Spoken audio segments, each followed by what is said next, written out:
Today I will present you an iconic watch. It's a turning point in Sinn's history and thus it is an unknown watch to most of collectors. Hello and welcome to WatchMax's Watch Videos. My name is Axel and I'm glad to have you on the show. It was back in the year 1994 when Helmut Sinn sold his company Sinn Spezialuhren to Lothar Schmidt, and it was a real paradigm shift. It was the start of a new era in the Sinn Spezialuhren company. Helmut Sinn was a very passionate person. He was a pilot, he was a rally driver. He wanted to offer the best watch for the best price, while Helmut Schmidt was the head of the case construction at IWC.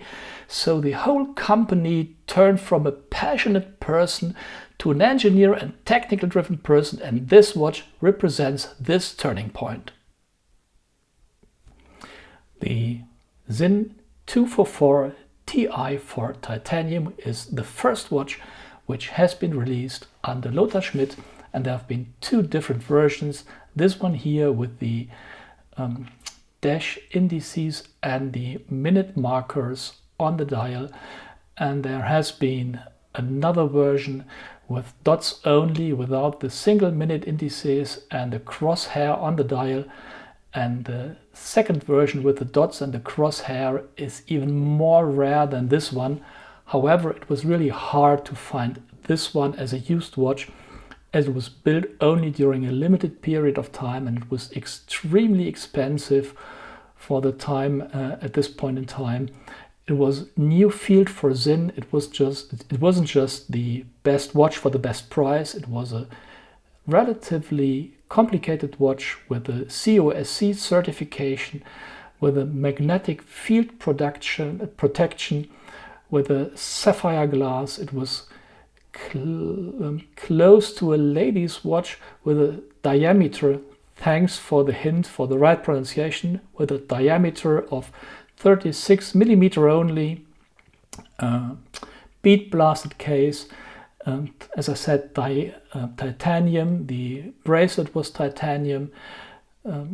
So it was really a new field, a new watch, and it really proved the switch from the enthusiastic Helmut Sinn and the passionate watchmaker, the passionate pilot, towards a very technical and conscious person, Lothar Schmidt, who was the head of case construction at IWC. He was an engineer, he studied engineering, and this is the first watch, and in a certain way it proves the turning point from a company which was driven by passion into a company which wanted to be in a certain way a technical leader, a tech-driven company building technical watches with special features, and this watch is the starting point of this particular new era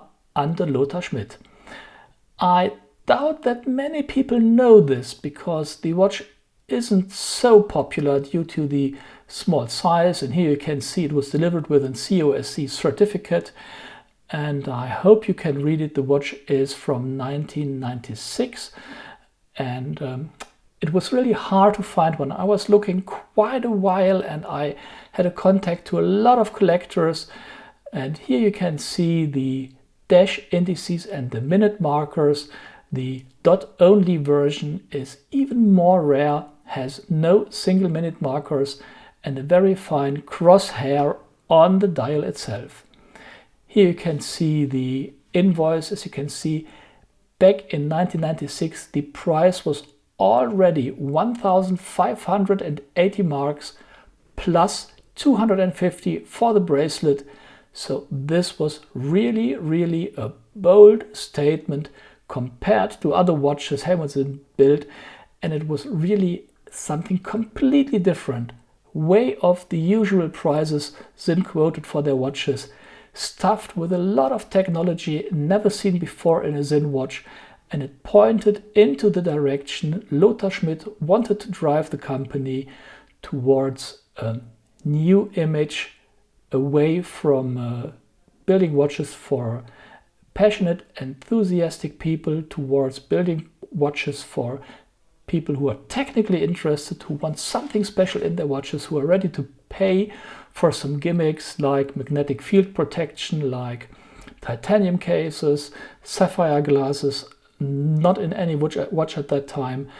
And later on, a lot of typical Sinn technologies have been added, and this watch stands for the starting point of this new era. The watch itself, of course, is used. As you can see here, there is some stretch in the bracelet. I had it at Sinn for service, and they said it's still fine, but compared to very new bracelets, you can see there is a lot of stretch, and the watch has certain marks of use, in particular on the bead blasted titanium case. But overall, given the fact that the watch is over 24 years old, I think it really still looks good. The luminous color on the hand and on the markers literally has disappeared. If I load the color and put light to the dial, for a very short moment there is some kind of luminescence, but going forward it disappears within minutes and it won't come back. So it's not a watch I can read throughout the night, but I do like it a lot. If you have the impression that the pictures and my voice are not totally in sync, I did a voiceover of an older video, so I hope you still can get what I mean and you feel my passion about that watch. And with a thickness of 11 mm and a diameter of 36, it's a small and tiny watch. However, in particular, since it's a titanium watch, it wears extremely comfortable, and there are some strap adapters, so you can put on leather or canvas or other straps to the watch, and it absolutely looks pretty good. And now I leave you alone with the watch and some music and hope you enjoy it.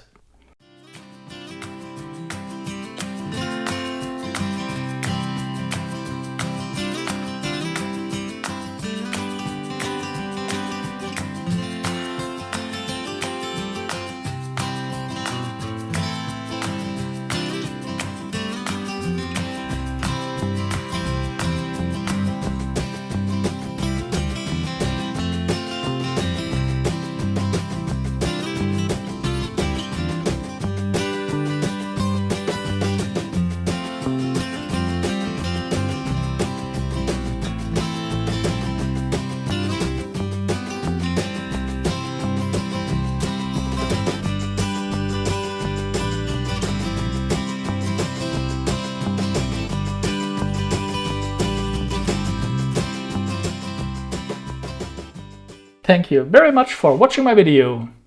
Please subscribe to my channel, share the link, and look forward to the next videos to come. Cheers, Axel!